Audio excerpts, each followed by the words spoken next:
तो अलका जी, जैसे आपने कहा कि आप मैरिड हो, तो आप अपने हस्बैंड से फर्स्ट टाइम कब मिले थे? मैं उससे मिली थी पहली बार लोनावला में।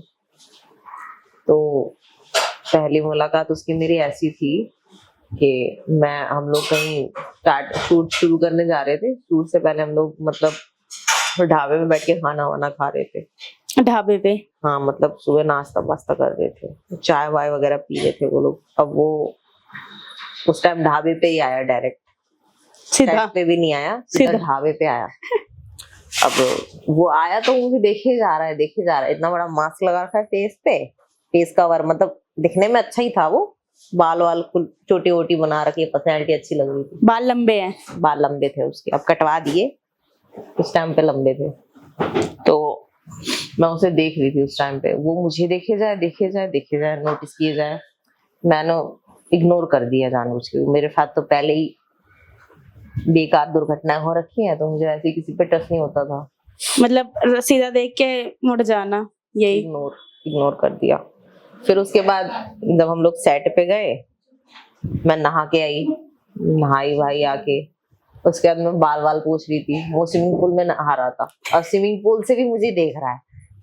क्या है ये, जब से आया इसकी नजरें ही नहीं हट रही हैं। मतलब घूम फिर के मेरी तरफ ही देख रहा है। हाँ, घूम फिर के देखे ही जा रहा है, कोई छिछोरा आदमी है। छिछोरापंती है इसकी। बेचारे को छिछोरा बना दिया। मेरे मन में तो वही आ रहा था कि छिछोरा है। फिर उसके बाद जब हमारा शूट चला, तो मतलब मेरा शूट किसी और लड़के के साथ लगने वाला था, इसके साथ ना लग करके, बट उसके साथ ना लग करके इसके साथ लगा शूट मेरा। और मैं मेकअप वेकअप करवा रही थी, ये भी मेकअप तैयार हो रहा था, खूब बन ठन रहा था, खुश था ये, क्योंकि मेरे साथ सीन था उसका। कैसे, किसी और के साथ था आपका सीन वैसे? हाँ, किसी और के साथ लगने वाला था, जिसके मेरे पास पहले फोटो आई थी। तो वो कैसा था? ठीक ठाक, वो भी अच्छा खासा लड़का था, बॉडी बिल्डर था, इससे भी डबल बॉडी थी उसकी। बेइज्जती कर रहे? नहीं, बेइज्जती नहीं कर रही, सच बोल रही हूँ। उसकी बॉडी काफी अच्छी थी। उसका नाम है उज्जवल। तो साथ में शूट था, तो उज्जवल के साथ मेरा शूट लगा नहीं, फिर इसके साथ लगा। तो ऐसा हुआ कि फिर मेकअप वेकअप करने के बाद, ये मेकअप आर्टिस्ट से भी कह सकता था मेरे टैटू बना दो हाथों पे, पर उससे कुछ नहीं बोला। मेरे पास आया, कह रहा मेरे को ना यहाँ पे टैटू बना दो, मुझे अपने जो टैटू है ना कवर करने हैं। मैंने बोला अच्छा, आप ये टैटू कवर कर लोगे, फेस से तो कोई भी पहचान जाएगा, फेस तो नहीं छुपा पाओगे ना। और मैंने बोला तुम इस लाइन में क्यों आए हो? मेरे घर वाले कहीं आने जाने नहीं देते, मुझे आजादी चाहिए, इस चक्कर में आ गया हूँ। बहुत ही स्टूपिड सा रीजन दिया उसने मुझे। ये कोई रीजन थोड़ी ना होता है कि कहीं मतलब घूमने जाने नहीं देते तो तुम सीधा अनकट लाइन में घुस जाओ। बहुत ही पागल जैसा रीजन था उसका। है ये पागल जैसा रीजन? तो मैं बोली क्या रीजन है ये? कुछ भी नहीं। फिर किसी को होता है कि इंटरेस्ट है तो चले गए, किसी को कोई इंटरेस्ट नहीं था। वो बोल रहा था कि मेरे घर वाले मुझे कहीं बाहर आने जाने नहीं देते, तो इस चक्कर में आया हूँ मैं कह रही बेकार सा जवाब। क्या था ये, छोड़ो। उस टाइम मैंने माइंड वाइंड नहीं किया, मैंने टैटू वैटू बनाया उसको बाथरूम में जाके। वो मुझे देख रहा है, मैं उसे देख रही हूँ, फिर वही नैनाचार हो रहे हैं हम दोनों के। फिर उसके बाद मैं और उसका मेरा शूट लगा साथ में। अब जैसे ही हमारा शूट चालू हुआ, भाई उसका छूने का तरीका ही ऐसे था, मैं समझ गई थी। और जैसे ही सीन देने जा रहे हैं, तो उसके डायलॉग भी ऐसे ऐसे निकल रहे हैं। मुझे समझ में आ गया, पसंद कर रहा है मुझे। मैं उसको कह रही हूँ थोड़ा सब्र तो करो, सब्र तो करो। कह रहा मैडम अब सब्र नहीं होता हमसे। मतलब सीन में ही फुल रोमांस चालू है। हाँ, सीन में उसका फुल रोमांस चालू हो गया मेरे साथ। अब मैं भी कहीं ना कहीं चालू हो गई, भाई ऐसा बंदा पहली बार सामने। और मैं उसको देख के क्या समझ रही थी, जैसे वो चाइनीज है, नेपाली है वो। मैं उसको पूछी भी तुम नेपाली हो? कह रहा नहीं, मैं भोपाली हूँ। उसने दाढ़ी वाड़ी ऐसे कटवा रखी थी अजीब तरीके से। तो उसका मेरा सीन लगा। सीन विन करने के बाद, सीन विन करते करते ऐसा हुआ, सीन विन करते करते हम लोग काफी करीब आ गए, अटैच से हो गए। अब जैसे ही सीन खत्म हुआ, कैमरा मैन बाहर गया, मुझे जाने क्या हुआ, मैंने उसे पकड़ के किस कर लिया, अपने हस्बैंड को। हाँ, यूं पकड़ा, खींचा, किस कर लिया। उसने मुझे रोका, उसने मेरे माथे पे किस किया। अब फिर उसके बाद हम लोग नीचे चले गए। सीन का मतलब उस टाइम पे फेक सीन था या वैसे था? फेक ही था, रियल नहीं था सीन, क्योंकि मेरे को डेट आ रखी थी तो रियल सीन देना नहीं था वैसे भी मुझे उस टाइम पे। तो फिर क्या हुआ, फिर उसके बाद मेरा उसका अगला सीन लगा। अब फिर से हाँ, और उसकी मेरी कंपैटिबिलिटी इतनी अच्छी बैठी, अगला सीन लगा। अगला सीन लगने पे ये हुआ, जैसे कैमरामैन डायरेक्टर सब बाहर गए, क्या सीन खत्म, मैंने उसे पकड़ के असल में खींच लिया। मैंने बोला आ जाओ रील करते हैं।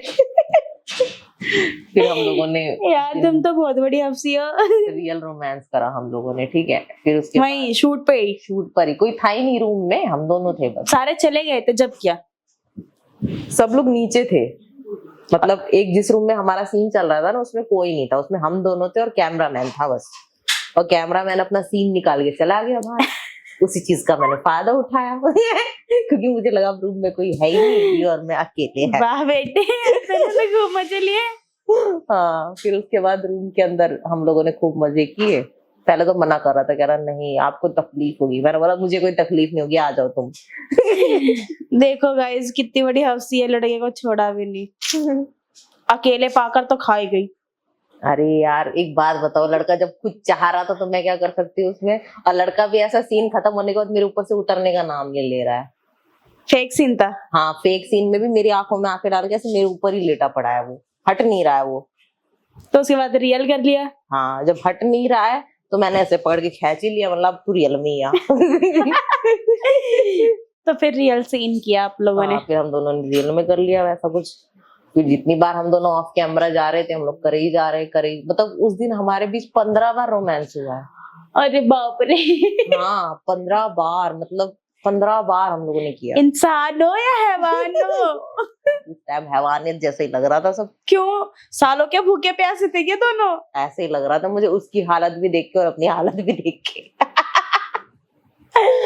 देख लो गाइस, ये इतनी बड़ी भूखी है, ठरकी है, हंसी है, ये लड़कों को नहीं छोड़ती हैं। ये मतलब 15 बार कर चुकी है। हाँ, उस टाइम ऐसा 15 बार हुआ। फिर उसके बाद पता है इत्तेफाक से क्या हुआ, हम दोनों को एक ही रूम मिला। मैडम ने उसको मेरे रूम में रखवा दिया।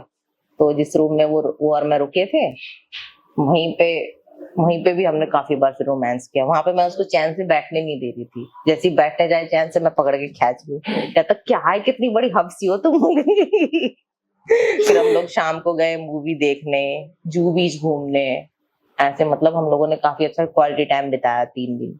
फिर 3 दिन बाद जब मैं बैठी कैब से मैं एयरपोर्ट जा रही थी वापस दिल्ली के लिए, तब मुझे मैसेज करके बोलता आई लव यू। मैं कही हैं 3 दिन मैं इसके साथ, तब तक कुछ नहीं बोला, मैं निकल गई तब बोल रहा है। तब मैंने भी रिप्लाई में लव यू टू बोला। उसके बाद फिर उसका मेरा रिलेशन अच्छा खासा चला, 1-1.5 साल 2 साल। फिर उसके बाद 2025 में हम लोगों ने दिल्ली में 30 हजारी कोर्ट में शादी करी। पेरेंट्स वगैरह सब थे? मेरे घर वाले थे, उसके घर से कोई नहीं था। क्यों, घर वालों को नहीं पता? मेरे घर में पता है, मेरे पापा को बस। कभी ना कभी तो लड़के के घर वालों को पता चलेगा ही।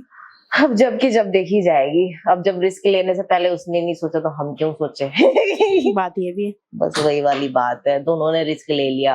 अब दोनों को प्यार था, साथ रहना था, शादी करनी थी, इसलिए रिस्क ले लिया दोनों ने। देखी जाएगी जो होगा और क्या।